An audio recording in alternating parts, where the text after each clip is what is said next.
আসসালামু আলাইকুম। নিশ্চয় সবই ভালো আছেন। রমজান মাসে যারা কায়েম রোজা ধরছেন বা রোজা রাখতেছেন, সবার কাছে বিনম্র একটি অনুরোধ, 30 রোজা যারা আদায় করবেন, চেষ্টা করবেন আপনার পক্ষ থেকে যাতে কেউ কষ্ট না পায়। কাউকে কটুর কথা বলবেন না, কেউকে মারবেন না। আমি যতটুক জানি এইখান থেকে আপনাদেরকে শেয়ার করতেছি কথাটা।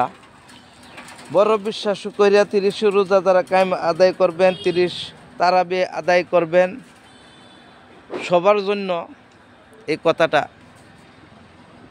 এরম ভাই চলবেন 30টা দিন, মুখে যাতে আপনার খারাপ ভাষা না আসে, আপনার এই হাত যাতে লোকের উপরে না উঠে, লোকের টাকা যাতে আপনার পকেটে ছাড়িয়ে আনা পয়সা যাতে না আসে, এরম চিন্তা করিয়া 30টা দিন আদায় করবেন।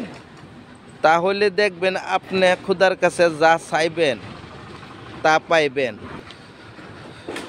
কিছু সংখ্যক মানুষে বলে আল্লাহর কাছ থেকে নাকি কিছু পাওয়া যায় না। তাই আমি মনে করি আল্লাহর কাছ থেকে সব কিছু পাইবেন যদি আপনি আল্লাহর কথা মতে যদি চলেন, এই মুখের যদি বন্ধ করিয়া রাখেন, খারাপ বাসার থেকে অল্প দূরে থাকেন, মানুষের সাথে ভালো ব্যবহার করেন,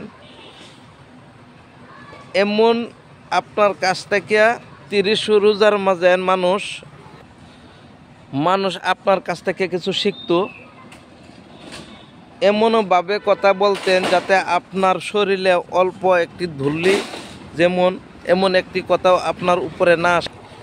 30 রোজা যখন আদায় করবেন, আপনি ইফতার যখন করবেন, ঘর সংসারে বসিয়া ছেলে সন্তানকে সাথে নিয়ে ইফতার করবেন। মাগরিবের নমাজ জামাতের সহিত মসজিদে গিয়ে পড়বেন। তারপরে দেখবেন লাহে লাহে আপনার ভিতরে যদি কোনো অহংকার থাকে দূর হয়ে যাবে। আমি মনে করি দূর হয়ে যাবে। আপনি তারাবি জামাতের সহিত আদায় করবেন। তারপরে যদি ঘরে মা বাবা আছে, তাদেরকে খবর লইবেন, যত্ন নেবেন। রমজান মাসে মা বাবাকে ভালো করিয়া খিদমত করলে, রমজান মাসে যদি আপনার মা বাবার কাছ থেকে অল্প দোয়া অর্জন করতে পারেন, বুঝিয়া লইবেন আপনি দরজা খুলিয়া লইছেন।